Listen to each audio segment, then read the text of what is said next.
ಪ್ರಿಯ ಕೇಳುಗ ಮಿತ್ರರೇ, ತಮ್ಮೆಲ್ಲರಿಗೂ ನಮಸ್ಕಾರ. ನನ್ನ ಹೆಸರು ವೀರಭದ್ರ. ಪ್ರಸ್ತುತ ನಾನು ಆಳ್ವಾಸ್ ಕಾಲೇಜ್ ಮೂಡಬಿದ್ರೆನಲ್ಲಿ ಅಂಡರ್ ಗ್ರ್ಯಾಜುಯೇಷನ್ ಸ್ಟಡಿ ಮಾಡ್ತಾ ಇದ್ದೀನಿ. ಇಂದು ನಾನು ಭಾಷಾ ಕೌಶಲ್ಯದ ಮಹತ್ವ ಈ ಕುರಿತಂತೆ ಕೆಲವು ವಿಚಾರಗಳನ್ನ ನಿಮ್ಮೊಂದಿಗೆ ಹಂಚಿಕೊಳ್ಳೋಕ್ಕೆ ಇಷ್ಟಪಡ್ತೇನೆ. ಬಹುಶಃ ಜಗತ್ತಿನಲ್ಲಿ ಯಾವುದೇ ಒಂದು ಬಹಳ ದೊಡ್ಡ ಸಂಶೋಧನೆ ಅಂತ ಇದ್ದರೂ ಅದು ಭಾಷೆಯನ್ನು ಕಂಡುಹಿಡಿದದ್ದು. ಬಾಹ್ಯಾಕಾಶ ತಂತ್ರಜ್ಞಾನವೋ, ಮಂಗಳ ಗ್ರಹಕ್ಕೆ ಹೋಗೋದು, ಚಂದ್ರನಲ್ಲಿ ನೀರುಂಟೋ ಇಲ್ವೋ ಅಂತ ನೋಡೋದು, ಇದಕ್ಕೆಲ್ಲಕ್ಕಿಂತ ಮಿಗಿಲಾಗಿ ಮನುಷ್ಯ ಭಾಷೆಯನ್ನು ಕಂಡುಹಿಡಿದ್ನಲ್ಲ, ಅದೇ ಅಮೂಲ್ಯವಾದಂತಹ ಸಾಧನೆ. ಭಾಷೆಯನ್ನು ಕಂಡುಹಿಡಿದ ಕಾರಣಕ್ಕಾಗಿಯೇ ಈ ಎಲ್ಲ ಪ್ರಗತಿ ಸಾಧ್ಯವಾಗಿದೆ. Necessity is the mother of invention ಅಂತ ಹೇಳ್ತಾರೆ. ಅಂದರೆ ಅವಶ್ಯಕತೆಯೇ ಆವಿಷ್ಕಾರದ ತಾಯಿ. ಈ ಅವಶ್ಯಕತೆ ಇದ್ದ ಕಾರಣದಿಂದಲೇ ಮಾನವ ಜಗತ್ತಿನಲ್ಲಿ ಅನೇಕ ಆವಿಷ್ಕಾರಗಳನ್ನು, ಸಂಶೋಧನೆಗಳನ್ನ ಮಾಡಲಿಕ್ಕೆ ಸಾಧ್ಯ ಆಗಿದೆ. ನಮ್ಮ ಡಿ.ವಿ. ಗುಂಡಪ್ಪನವರು ಒಂದು ಮಾತು ಹೇಳ್ತಾರೆ ಮಂಕುತಿಮ್ಮನ ಕಗ್ಗದಲ್ಲಿ, ಅಕ್ಕಿಯೊಳಗೆ ಅನ್ನವನ್ನು ಕಂಡುಹಿಡಿದಂಥ ಮಹಾನುಭಾವ ಅಕ್ಷರ, ಬರವಣಿಗೆ ಮತ್ತು ಭಾಷೆಯನ್ನು ಕಂಡುಹಿಡಿದ. ಇವೆರಡು ಶ್ರೇಷ್ಠವಾದಂತಹ ಸಾಧನೆಗಳು. ಇದನ್ನು ಕಂಡುಹಿಡಿದ ಕಾರಣದಿಂದನೇ ಮನುಷ್ಯನು ಜ್ಞಾನವಂತನಾದ, ಶಿಕ್ಷಣವನ್ನು ಪಡ್ಕೊಂಡ. ಹಾಗಾಗಿ ಭಾಷೆ ಎನ್ನುವಂಥದ್ದು ಪ್ರಮುಖ ಪಾತ್ರ ವಹಿಸ್ತದೆ. ಪ್ರತಿನಿತ್ಯ ನಾವು ಭಾಷೆಯಲ್ಲಿ ಬಳಸಬಹುದಾದ ಪದಗಳು, ಈ ಪದಗಳಲ್ಲಿ ಒಂದು ವಿಜ್ಞಾನ ಅಡಗಿದೆ. ನಾನು ಮಾತನಾಡುವ ಪದ ಕೇಳುಗನಿಗೆ ಎರಡು ರೀತಿಯಲ್ಲಿ ತಲುಪ್ತದೆ. ಒಂದು ವ್ಯಾಕರಣದ ಮೂಲಕ, ಇನ್ನೊಂದು ಚಿತ್ರದ ಮೂಲಕ. ಉದಾಹರಣೆಗೆ ನಾನು ಹೇಳೋದಾದರೆ ಕನ್ನಡದಲ್ಲಿ ಗುಲಾಬಿ ಅಂತ ಹೇಳ್ತೀನಿ. ಗುಲಾಬಿ ಕನ್ನಡದಲ್ಲಿ ಗ್ ಪ್ಲಸ್ ಲ, ಉ ಪ್ಲಸ್ ಬ ಪ್ಲಸ್ ಬಿ ಇ, ಗುಲಾಬಿ. ಅಥವಾ ನಾವು ಇಂಗ್ಲೀಷ್ನಲ್ಲಿ GULABI ಅಂತ ಸ್ಪೆಲ್ಲಿಂಗ್ ಹೇಳಿದ್ರೆ ಗುಲಾಬಿ. ಗುಲಾಬಿ ಹೂವಿನ ಚಿತ್ರನೇ ಅವನಿಗೆ ಬರಬೇಕು, ಅಥವಾ ಅವನಿಗೆ ಬೇರೆ ರೀತಿಯಲ್ಲಿ ಕೇಳಿಸೋ ರೀತಿಯಲ್ಲಿ ಹೇಳಬಾರ್ದು. ಹೀಗೆ ಕೇಳುಗನಿಗೆ ನಾನು ಹೇಳುವಂಥದ್ದು ತಲುಪ್ತದೆ. ನಂತರ ನಮ್ಮ ಭಾಷೆಯಲ್ಲಿ ಸಂಕ್ಷೇಪ ಲೇಖನ ಅಂತ ಇದೆ. ಸಂಕ್ಷೇಪ ಲೇಖನ ಅಂದರೆ ಭಾಷೆಯನ್ನು ವೃದ್ಧಿಗೊಳಿಸುವಂಥದ್ದು. ಉದಾಹರಣೆಗೆ ನನಗೆ ಮಾತಾಡಲಿಕ್ಕೆ ಒಂದು ಅವಕಾಶ ಸಿಕ್ಕಿದೆ ವೇದಿಕೆಯಲ್ಲಿ. ನಾನು ಮಾತನಾಡ್ತಾ ಸಭೆಯಲ್ಲಿ ಉಪಸ್ಥಿತರಿರುವ ಅಧ್ಯಕ್ಷರಾದಂತಹ ನಿಂಗರೆಡ್ಡಿಯವರೇ, ಗ್ರಾಮದ ಮುಖ್ಯಸ್ಥರಾದಂತಹ ಲೋಕೇಶ್ರವರೇ, ಈ ಊರಿನ ಮಂಡಲ ಪ್ರಧಾನರಾದಂತಹ ಗಿರಿಜಾ ಅವರೇ, ಹೀಗೆ ಮಾತನಾಡ್ತಾ ಹೋದರೆ ನನ್ನ ಭಾಷಣವೇ ಮುಗಿಯುವುದಿಲ್ಲ. ಅದಕ್ಕಿಂತ ಹೆಚ್ಚಾಗಿ ನಾನು ವೇದಿಕೆಯ ಮೇಲೆ ಮತ್ತು ವೇದಿಕೆಯ ಮುಂಭಾಗದಲ್ಲಿ ಉಪಸ್ಥಿತರಿರುವ ಮಹನೀಯರೇ, ಅಂದರೆ ಇದೆಲ್ಲ ಬಂದೋಯ್ತಲ್ವಾ. ಇದು ಭಾಷೆಯ ಕೌಶಲ್ಯ.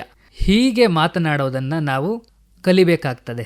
ಮುಂದೆ ನಾವು ಮಾತಿನಲ್ಲಿ ಒಂದು ಅರ್ಥ ಇರಬೇಕು. ಸಂಸ್ಕೃತದಲ್ಲಿ ಒಂದು ಶ್ಲೋಕ ಇದೆ, ತಿಲಕಂ ಬಿಭೃತಿ ಸೂಕ್ತಿರ್ ಬಾನೈಕ್ಯ ಉಚಿತಂ ಪದಂ ಚಂದನಾನೇವ ಕಸ್ತೂರಿ ಕೃತಂ ಶಾಮೇವ ಚಂದನಂ ಅಂತ. ಅಂದರೆ ನಾವು ಆಡುವಂತಹ ಮಾತು ತಕ್ಕುವಂತಿರಬೇಕು, ತಿಲಕವಂತಿರಬೇಕು. ಹಣೆಗೆ ತಿಲಕ ಇಟ್ಟರೆ ಹೇಗಿರ್ತದೆ ಹಾಗೆ ಇರಬೇಕು. ಹಾಗೆ ಬೆಳ್ಳಗಿರುವ ಹೆಣ್ಣು ಮಗಳು ಮುಖಕ್ಕೆ ಚಂದನವನ್ನು ಇಟ್ಟರೆ ಹೇಗೆ ಸುಂದರವಾಗಿ ಕಾಣ್ತದೆಯೋ, ಹಾಗೂ ಶ್ಯಾಮ ಬಣ್ಣದ ಹೆಣ್ಣು ಮಗಳು ಕಸ್ತೂರಿಯನ್ನು ಇಟ್ಟರೆ ಹೇಗೆ ಚಂದ ಕಾಣ್ತದೆಯೋ ಹಾಗೆ ನಮ್ಮ ಮಾತು ಇರಬೇಕು. ಆಗ ಮಾತ್ರ ಮಾತಿಗೆ ಒಂದು ಅರ್ಥ ಬರ್ತದೆ. ಆ ಅರ್ಥ ಬರೋದಕ್ಕೇನೆ ನಮ್ಮ ವಚನಕಾರ ಬಸವಣ್ಣನವರು ಹೀಗೆ ಹೇಳಿದ್ದಾರೆ, ನುಡಿದರೆ ಮುತ್ತಿನ ಹಾರದಂತಿರಬೇಕು, ನುಡಿದರೆ ಮಾಣಿಕ್ಯದ ದೀಪ್ತಿಯಂತಿರಬೇಕು, ನುಡಿದರೆ ಸ್ಫಟಿಕದ ಶಲಾಕೆಯಂತಿರಬೇಕು, ನುಡಿದರೆ ಲಿಂಗ ಮೆಚ್ಚಿ ಅಹುದಹುದೆನಬೇಕು. ಎಷ್ಟು ಅದ್ಭುತವಾಗಿ ಮಾತುಗಳು. ಸ್ಫಟಿಕದ ಶಲಾಕೆಯಂತೆ, ಮುತ್ತಿನ ಹಾರದಂತೆ. ಹೀಗೆ ಮಾತನಾಡಿದಾಗ ಮಾತ್ರ ನಮ್ಮ ಮಾತಿಗೆ ಒಂದು ಮಹತ್ವ ಬರ್ತದೆ. ಮಾತು ತುಂಬ ಅಮೂಲ್ಯವಾದದ್ದು. ಮಾತು ಆಡಿದ್ರೆ ಹೋಯ್ತು, ಮುತ್ತು ಹೊಡೆದ್ರೆ ಹೋಯ್ತು ಅಂತ ಹೇಳ್ತಾರಲ್ಲ, ಹಾಗೆ ಮಾತು ಅನ್ನುವಂಥದ್ದು ಬಹಳ ಮಹತ್ವವಾಗಿದೆ. ಇನ್ನು ಭಾಷೆಯ ಕೌಶಲ್ಯವನ್ನು ಹೇಗೆ ಹೆಚ್ಚಿಸ್ಕೊಳ್ಬೇಕು ಅಂತ ನಾವು ಮಾತನಾಡೋದಾದರೆ, ಈಗಿನ ಕಾಲದಲ್ಲಿ, ಆಧುನಿಕ ಯುಗದಲ್ಲಿ ಅತಿ ಹೆಚ್ಚು ಜನ ಹೇಳೋದೇನು ಅಂದರೆ, ನನಗೆ ಇಂಗ್ಲೀಷ್ ಚೆನ್ನಾಗೇ ಬರ್ತದೆ, ಆದರೆ ಕನ್ನಡ ಬರೋದಿಲ್ಲ. ಅದು ಹೇಗೆ ಸಾಧ್ಯ? ಅವನಿಗೆ, ಒಬ್ಬ ಹುಡುಗನಿಗೆ ಹೈಡ್ರೋಜನ್ ಅಂತ ಅವನು ಇಂಗ್ಲೀಷ್ನಲ್ಲಿ ಹೇಳ್ತಾನೆ ಅಂದರೆ, ಅವನಿಗೆ ಕನ್ನಡದಲ್ಲಿ ಅವನಿಗೆ ಜಲಜನಕ ಅಂತ ಹೇಳಲಿಕ್ಕೆ ಬರಬೇಕು. ಆಕ್ಸಿಜನ್ ಅಂತ ಇಂಗ್ಲೀಷಲ್ಲಿ ಹೇಳಿದ್ರೆ ಕನ್ನಡದಲ್ಲಿ ಆಮ್ಲಜನಕ ಅಂತ ಹೇಳಬೇಕು. ಸ್ಯಾಚುರೇಟೆಡ್ ಫ್ಯಾಟಿ ಆಸಿಡ್ ಅಂದರೆ ಪರ್ಯಾಪ್ತ ಕೊಬ್ಬಿನ ಆಮ್ಲ ಅಂತ ಕನ್ನಡದಲ್ಲಿ ಹೇಳಬೇಕು. ಹೀಗೆ ಭಾಷಾ ಕೌಶಲ್ಯವನ್ನು ಹೆಚ್ಚಿಕೊಂಡ್ರೆ ಮಾತ್ರ ನಮಗೆ ಅವಕಾಶಗಳು ಬಹಳಷ್ಟು ಕ್ಷೇತ್ರದಲ್ಲಿ ಸಿಗುತ್ತೆ. ನಮ್ಮ ದೇಶದಲ್ಲಿ ಎಷ್ಟು ಭಾಷೆಗಳು ಅಸ್ತಿತ್ವದಲ್ಲಿವೆ. ಭಾಷೆಯನ್ನು ಕಲಿಯುವುದರಿಂದ ಯಾವುದೇ ರೀತಿ ನಷ್ಟವಿಲ್ಲ, ಕಲಿತಷ್ಟು ಅವಕಾಶಗಳೇ ಜಾಸ್ತಿ. ನಮ್ಮ ಮಾತೃಭಾಷೆಯನ್ನು ಗೌರವಿಸಿ ಮತ್ತು ಇತರ ಭಾಷೆಯನ್ನು ಗೌರವಿಸಬೇಕು. ನಮ್ಮ ಮಾತೃಭಾಷೆಯನ್ನು ಹೆಚ್ಚು ಪ್ರೀತಿಸಬೇಕು. ಆಗ ಮಾತ್ರ ನಾವು ಉನ್ನತ ಸ್ಥಾನಕ್ಕೆ ತಲುಪಲಿಕ್ಕೆ ಸಾಧ್ಯ ಆಗ್ತದೆ. ಕನ್ನಡ ಇರ್ಬೋದು, ತೆಲುಗು, ತಮಿಳು, ಹಿಂದಿ, ಇಂಗ್ಲೀಷ್ ಎಲ್ಲ ಭಾಷೆಯನ್ನು ಕಲಿಬೇಕು. ಯಾವ ಭಾಷೆಯನ್ನು ಕೇವಲ ದೃಷ್ಟಿಯಿಂದ ನೋಡಬಾರದು. ಇಂಗ್ಲೀಷ್ ಅಂತೂ ಈಗ ಅನಿವಾರ್ಯವಾಗಿದೆ. ಕನ್ನಡದ ಜೊತೆಗೆ ಇಂಗ್ಲೀಷನ್ನು ಕಲಿಬೇಕು. ಆಗ ಮಾತ್ರ ನಾವು ಅವಕಾಶಗಳನ್ನು ಉಪಯೋಗಿಸಿಕೊಂಡು ಉನ್ನತ ಸ್ಥಾನಕ್ಕೆ ತಲುಪ್ತೇವೆ. ಮತ್ತು ಎಷ್ಟೋ ಜನಗಳು ಕೂಡ ಭಾಷೆ ಗೊತ್ತಿಲ್ಲದೆ ಉದ್ಯೋಗ ಅವಕಾಶಗಳನ್ನು ಕಳೆದುಕೊಂಡದ್ದು ಉದಾಹರಣೆಗಳು ನಮ್ಮ ಮುಂದೆ ಇವೆ. ಆದ್ದರಿಂದ ಪೋಷಕರು ಮತ್ತು ಶಿಕ್ಷಕರು ವಿದ್ಯಾರ್ಥಿಗಳಿಗೆ ಹೆಚ್ಚು ಹೆಚ್ಚು ಓದುವಂತೆ ಅನೇಕ ಕಾದಂಬರಿಗಳು ಮತ್ತು ನಾಟಕಗಳು ಕನ್ನಡದಲ್ಲಿ, ಇಂಗ್ಲೀಷ್ನಲ್ಲಿ ಇವೆ. ಕುವೆಂಪುರವರ ಸಾಹಿತ್ಯ, ಬೇಂದ್ರೆಯವರ ಸಾಹಿತ್ಯ, ಮತ್ತು ಕನ್ನಡದಲ್ಲಿ ಉತ್ತಮ ಭಾಷಣಕಾರರಿದ್ದಾರೆ. ನಮ್ಮ ಪ್ರೊಫೆಸರ್ ಕೃಷ್ಣಗೌಡರು ಇರ್ಬೋದು, ತದನಂತರ ಶತಾವಧಾನಿ ಗಣೇಶ್ ಇರ್ಬೋದು. ಇಂಗ್ಲೀಷ್ನಲ್ಲೂ ಆದರೆ ಅಷ್ಟೇ, ಶಶಿ ತರೂರ್ ಇರ್ಬೋದು.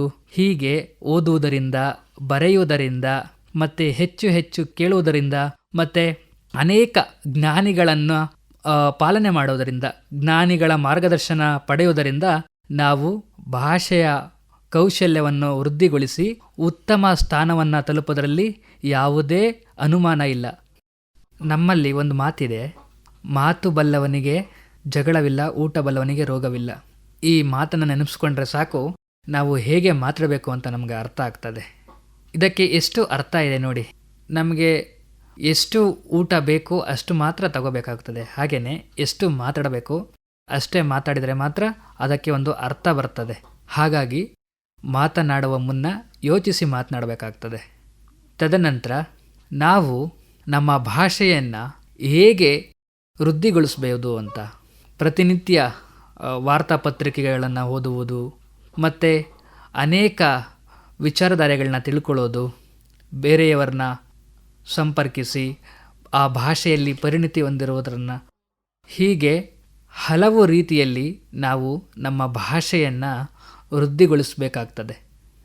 ಎಷ್ಟೋ ಜನರು ಭಾಷೆ ಗೊತ್ತಿಲ್ಲದೆ ಉದ್ಯೋಗ ಅವಕಾಶಗಳನ್ನು ಕಳೆದುಕೊಂಡಿದ್ದಾರೆ. ಹಾಗಾಗಿ ಭಾಷೆ ಎನ್ನುವಂಥದ್ದು ಬಹಳ ಪ್ರಮುಖವಾಗಿದೆ. ನಾವು ಇಂದಿನ ಈ ಭಾಷಾ ಕೌಶಲ್ಯದ ಮಹತ್ವ ಈ ಭಾಷಣದಲ್ಲಿ ಭಾಷೆಯ ಉಗಮ ಮತ್ತು ಭಾಷೆಯ ಮಹತ್ವ ಇವೆಲ್ಲ ಚರ್ಚೆ ಮಾಡಿದ್ದೇವೆ. ನಾವು ಮಾತನಾಡುವ ಭಾಷೆಗೆ ಎಷ್ಟು ಮಹತ್ವವಿದೆ ಅಂದರೆ, ಈಗ ಯಾರಾದರೂ ಒಬ್ಬರು ಅವರು ಆಫ್ರಿಕಾದ ಭಾಷೆಯಲ್ಲಿ ಮಾತನಾಡ್ತಾ ಇದ್ದಾರೆ ಅಂದರೆ ಅದು ನನಗೆ ಅರ್ಥವಾಗ್ತದೆ, ನಾನು ಅದನ್ನು ಗ್ರಹಿಸಬಲ್ಲೆ. ಆ ಭಾಷೆಯ ಗಂಧಗಾಳಿ ನನಗೆ ಗೊತ್ತಿಲ್ಲ ಅಂದ್ರೂ ಅವರು ಮಾತನಾಡುವುದನ್ನು ನಾನು ಅರ್ಥ ಮಾಡಿಕೊಳ್ಳಬಲ್ಲೆ. ಇದು ಭಾಷೆಗಿರುವ ಶಕ್ತಿ. ಇದನ್ನು ನಾವು ಆಡಿಟರಿ ಇಮ್ಯಾಜಿನೇಷನ್ ಅಂತ ಕರಿತೀವಿ. ಎಷ್ಟು ಬಗೆ ಬಗೆಯ ಆಲೋಚನೆಗಳು ನಮಗೆ ಬರುತ್ತವೆ. ಈ ಆಲೋಚನೆಗಳನ್ನು ಹೊರಹಾಕಬೇಕಲ್ವಾ? ಆದ್ದರಿಂದ ಮನುಷ್ಯ ಭಾಷೆಯನ್ನು ಕಂಡು ಹಿಡಿದಿದ್ದಾನೆ. ಆದರೆ ಈ ಭಾಷೆಯನ್ನು ಹೇಗೆ ಬಳಸ್ತೇವೆ ಅನ್ನುವಂಥದ್ದು ತುಂಬ ಅಮೂಲ್ಯವಾದುದು.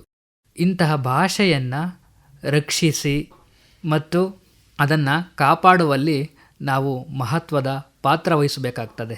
ಯಾಕೆಂದರೆ ಎಲ್ಲ ಸಾಧನಗಳಿಗೆ ಇದು ಸಾಧನವಾಗಿದೆ. ಆದ್ದರಿಂದ ನಾವು ಭಾಷೆಯನ್ನು ಕೇವಲ ಸಂವಹನ ಮಾಧ್ಯಮವಾಗಿ ಮಾತ್ರ ನೋಡದೆ ಅದನ್ನು ಅವಕಾಶಗಳ ಬುಟ್ಟಿ ಎಂದು ಭಾವಿಸಿಕೊಂಡರೆ ನಾವು ಸಮಾಜದಲ್ಲಿ ಸಹಬಾಳ್ವೆಯ ಜೀವನವನ್ನು ನಡೆಸಬಹುದು. ಏಕೆಂದರೆ ಪ್ರಸ್ತುತ ನಾವು ಎಷ್ಟೋ ಸಂಘರ್ಷಗಳನ್ನ ನೋಡ್ತಾ ಇದ್ದೇವೆ. ಕನ್ನಡ ತಮಿಳು ಶ್ರೇಷ್ಠ ಅಥವಾ ಕನ್ನಡಕ್ಕಿಂತ ಮರಾಠಿ ಶ್ರೇಷ್ಠ, ಹೀಗೆ ಹಲವು ಸಂಘರ್ಷಗಳನ್ನ ನಾವು ನೋಡುತ್ತಿದ್ದೇವೆ. ಆದರೆ ಇದು ಯಾವತ್ತೂ ರಾಷ್ಟ್ರದ ಬೆಳವಣಿಗೆಗೆ ಪೂರಕವಲ್ಲ. ನಮ್ಮ ರಾಷ್ಟ್ರದ ಬೆಳವಣಿಗೆಗೆ ಪೂರಕವಾಗಿರುವಂತಹ ರೀತಿಯಲ್ಲಿ ನಾವು ನಮ್ಮ ನಡವಳಿಕೆಗಳನ್ನ ಬೆಳೆಸ್ಕೋಬೇಕಾಗ್ತದೆ.